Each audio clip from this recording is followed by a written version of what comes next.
ভাবুন আপনি এমন একজন ব্যক্তি যে মানুষের স্বপ্ন বিক্রি করতে পারে। হ্যাঁ, আজকের গল্পটা কিছুটা এরকমই। আজকে আমরা এমন একজন ব্যক্তিকে নিয়ে বলবো যে মানুষের স্বপ্ন বিক্রি করে তৈরি করেছিল মিলিয়ন ডলার কোম্পানি। আজকের গল্পটা হচ্ছে জর্ডান বেলফোর্টকে নিয়ে। তো উইদাউট এনি দেরি শুরু করা যাক আজকের ভিডিও।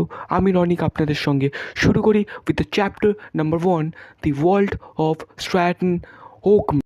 ভাবুন আপনি এমন একটি অফিসে দাঁড়িয়ে আছেন যেখানে প্রতি মুহূর্তে কয়েকশোরও বেশি লোক, কয়েকশোরও বেশি ফোন কলে, কয়েকশোরও বেশি স্টকসের এক্সচেঞ্জ, কয়েকশোরও বেশি স্টকসের ডিল নিয়ে কথা বলছে। প্রতি মুহূর্তে মিলিয়ন অফ ডলার্সের কথা চলছে, মিলিয়ন অফ ডলার এক্সচেঞ্জ হচ্ছে। হ্যাঁ, এটি স্ট্র্যাটন ওকমন্ট। এবং এই সবের মাথায় যে মানুষটি, তিনি হচ্ছেন জর্ডান বেলফোর্ট। জর্ডান বেলফোর্ট টাকা বানাতেন না, তিনি টাকা শিকার করতেন। এবং কী করে শিকার করতেন এটি জানতে হলে আমাদের এন্টার করতে হবে the chapter number 2, the empire. এবার শুরু হলো আসল খেলা।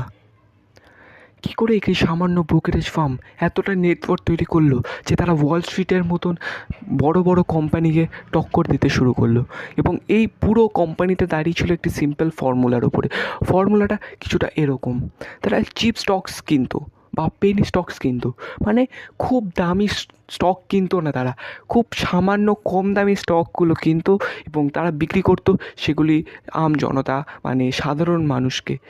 এবং তারা বিক্রি করার সময় মানুষকে হাইপ আপ করতো, এতটাই হাইপ আপ করতো, তারা মানুষকে বোঝাতো যে এই স্টকসগুলো কিনলে তারা রাতারাতি বড়লোক হয়ে যেতে পারে। এবং মানুষও লোভে পড়ে এই স্টকসগুলো কিনতো এবং এতটাই লোভে পড়ে স্টকসগুলো কিনতো যে নিজেদের স্যালারি 50% এখানে লাগিয়ে দিত। এর মানে তারা টোটাল ম্যানিপুলেশন করতো। এবং এই ফর্মুলাটার নাম হচ্ছে পাম্প অ্যান্ড ডাম্প। এবং যত স্টকস বিক্রি করবে তত বেনিফিট। এখনও অনেক অনেক company pump and dump formula use করে। জর্ডান বেলফোর্টের জিনিয়াস মাথায় এই জিনিয়াস আইডিয়াটা এসেছিল, কিন্তু স্টোরিটা এতটা সিম্পল না। তো এবার এন্টার করি the chapter number 3, the lifestyle of Jordan Belfort. দিনের পর দিন জর্ডান বেলফোর্ট আরও বড়লোক হতে শুরু করলো। সে হয়ে উঠল পাওয়ারের সিম্বল এবং তার লাইফস্টাইল হয়ে উঠল প্রচণ্ড রকম luxury. Private yachts, nonstop parties, private jets, luxurious cars, কি নেই তার জীবনে। কিন্তু একটা কথা আছে জানেন তো, power without control is very very very dangerous. So Jordan বেলফোর্টের লাইফেও কিছুটা এরকম হলো। সেটি জানতে হলে আমাদের এন্টার করতে হবে the chapter number 4, the fall of Jordan Belfort. একজন মানুষ যে সবচেয়ে উঁচুতে ছিলেন তাকে যেতে হলো জেলে। এর পেছনে কারণগুলো হলো তার লাক্সারি লাইফস্টাইল। তার এক্সেসিভ লাক্সারি লাইফস্টাইলে সন্দেহের দাগ করেছিল এফবিআইয়ের খাতায়। এবং তিনি অ্যাডিক্টেড হয়ে গেছিলেন প্রচণ্ড বাজে বাজে নেশায়। এবং তিনি জড়িয়ে পড়েছিলেন অনেক রকম ফ্রডসের সঙ্গে। এই সব কারণে জর্ডান বেলফোর্টকে সন্দেহ করে এফবিআই এবং পরে তদন্ত করে জানাও যায় জর্ডান বেলফোর্টের দোষগুলো। এবং এই সব কারণেই জর্ডান বেলফোর্টকে একটা সময় যেতে হলো জেলে। কিন্তু একটা প্রশ্ন এখন সবার মাথায় ঘুরছে: is Jordan Belfort is a hero or Jordan Belfort is a fraud?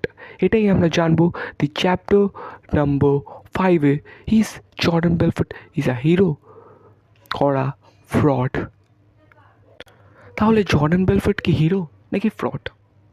যদি আমরা জর্ডান বেলফোর্টকে হিরো বলি, এর পার্সপেক্টিভেও আমরা অনেক কথা বলতে পারবো। যেমন জর্ডান বেলফোর্ট নিজের এমপ্লয়ার কত 24/7 ভাবতেন। অনেকজনের কাছেই জর্ডান বেলফোর্ট আইডল। কিন্তু জর্ডান বেলফোর্টকে যদি আমরা ফ্রড বলি তাহলেও কিন্তু কথাটা ভুল হবে না। কিন্তু তিনি ঠকিয়েছেন লক্ষ লক্ষ লোককে। তিনি কি সত্যি ফ্রড? আমি যদি আমার কথা বলি তাহলে Jordan Belfort is a hero for me. যদি আমি ওনার পজিটিভ গুণগুলো দেখি, আমি জানি উনি দোষ করেছেন, but for me he is a hero. আপনার কাছে কি জর্ডান বেলফোর্ট হিরো নাকি ভিলেন? এটি আমায় কমেন্টে জানিয়ে দিন। কিন্তু একটু দাঁড়িয়ে যান, ভিডিওটা এখানে শেষ না, এরপরে একটুখানি টুইস্ট আছে গল্পতে, এবং টুইস্টটা কি সেটা জানবো আমরা চ্যাপ্টার নাম্বার 6 দি কামব্যাক। জেল থেকে বেরিয়ে যদি চাইতেন, জর্ডান বেলফোর্ট নিজের সম্পত্তি আবার তৈরি করতে পারতেন, আবার হয়ে উঠতে পারতেন তিনি আগের মতন ধনী। কিন্তু তিনি এবার বেছে নিয়েছিলেন সততার পথ। এবার তিনি হয়ে উঠলেন একজন সেলস ট্রেনার। হ্যাঁ, তিনি মানুষকে কী করে জিনিস বিক্রি করতে হয় সেটা শেখাতেন। এবং তার one of the most greatest question, যেটা এখনও অনেক ইন্টারভিউয়ারদের বড় বড় কোম্পানি জিজ্ঞাসা করে, that is sell me this pen. হ্যাঁ, এই প্রশ্নটি জর্ডান বেলফোর্টের দিয়েই উৎপত্তি। আজকের ভিডিওটা যদি আপনাদের ভালো লেগে থাকে তাহলে লাইক, কমেন্ট, সাবস্ক্রাইব তিনটেই করে দেবেন। এবং ইনস্টাগ্রাম দিয়ে দেখলে লাইক, ফলো অ্যান্ড কমেন্ট করে দেবেন। শেয়ার করলে করে দিন নিজের এমন একজন বন্ধু আপনার মনে হয় তাকে এটা শেয়ার করা উচিত। আজকের ভিডিওটাই এতটাই রইল। আর হ্যাঁ, একটা জিনিসের উত্তর আমায় কমেন্টে দিয়ে যাবেন। জর্ডান বেলফোর্ট কি আপনার জন্য একজন হিরো নাকি একজন fraud? And like always, never forget to increase your mindset limit.